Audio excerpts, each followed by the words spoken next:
No, he's a nice one.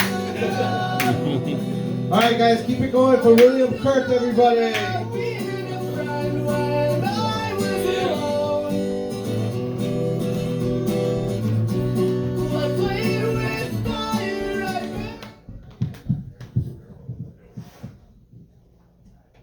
I had some stuff I had all prepared for tonight.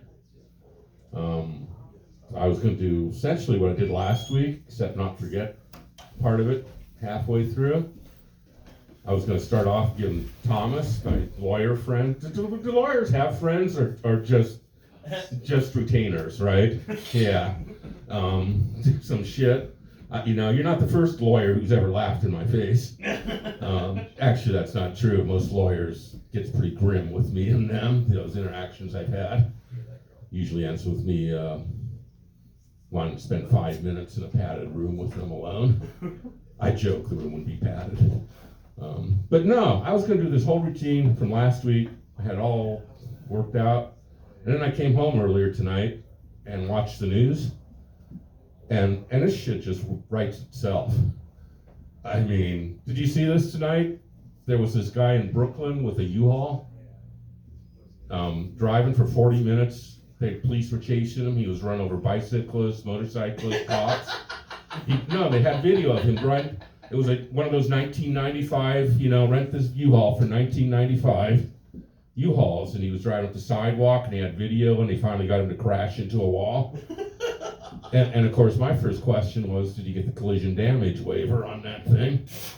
Because he's sure going to need it.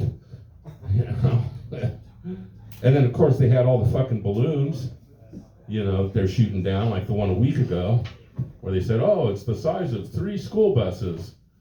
Thank you very much for leaving, Sarah. I'm still here. And, I thought, well, 3 school buses, what if they're filled with real little, Chinese kids, the ones who fucked up at the iPhone factory? And they send them over here, poor kids. And now we shot them down. And now they find these small little balloons and they're shooting those down over Canada and Alaska and shit. And they announced tonight, somebody asked are those alien, craft or something. And right away, the Pentagon said, no, they're not alien or extraterrestrial. So, right away they are. And great way to make friends in the galaxy, right? Or maybe they're those Jewish space lasers. I'm sorry, I shouldn't make fun of Marjorie Taylor Greene.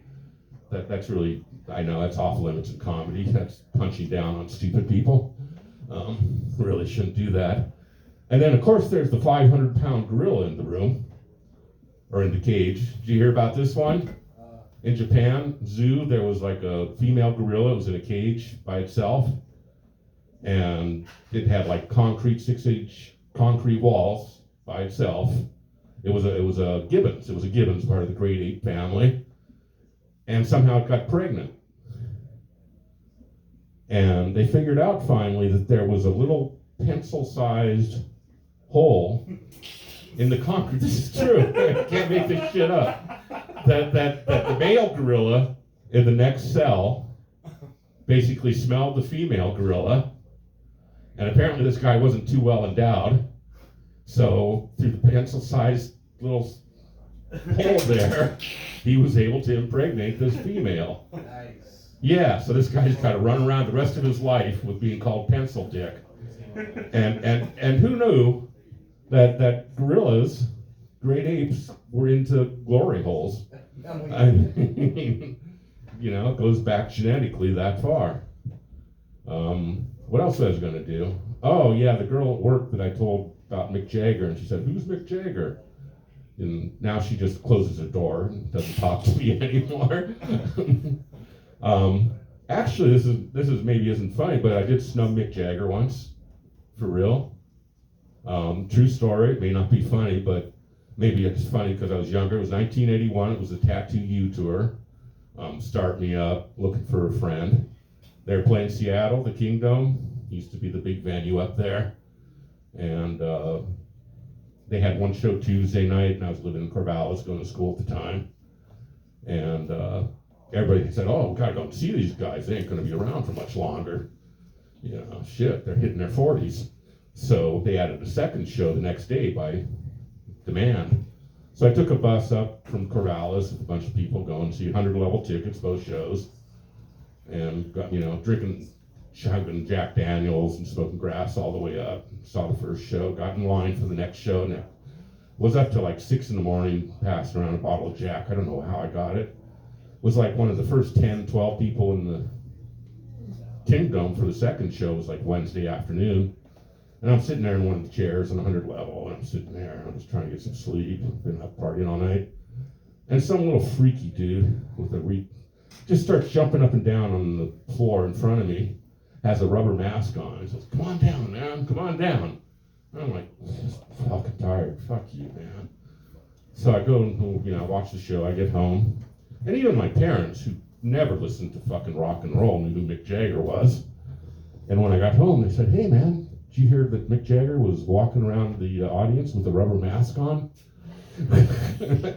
So, yeah, I snubbed Mick Jagger. I guess I missed out on some Keith's drugs. Then I'm going to go and see Ringo Starr here in a few months, though. I'm going to be 82. Like I did last time. Can you imagine him and Paul in a room? Just you and me now, Paul. Looking a bit peaked there, eh, Paul? That's my stuff. Thank you.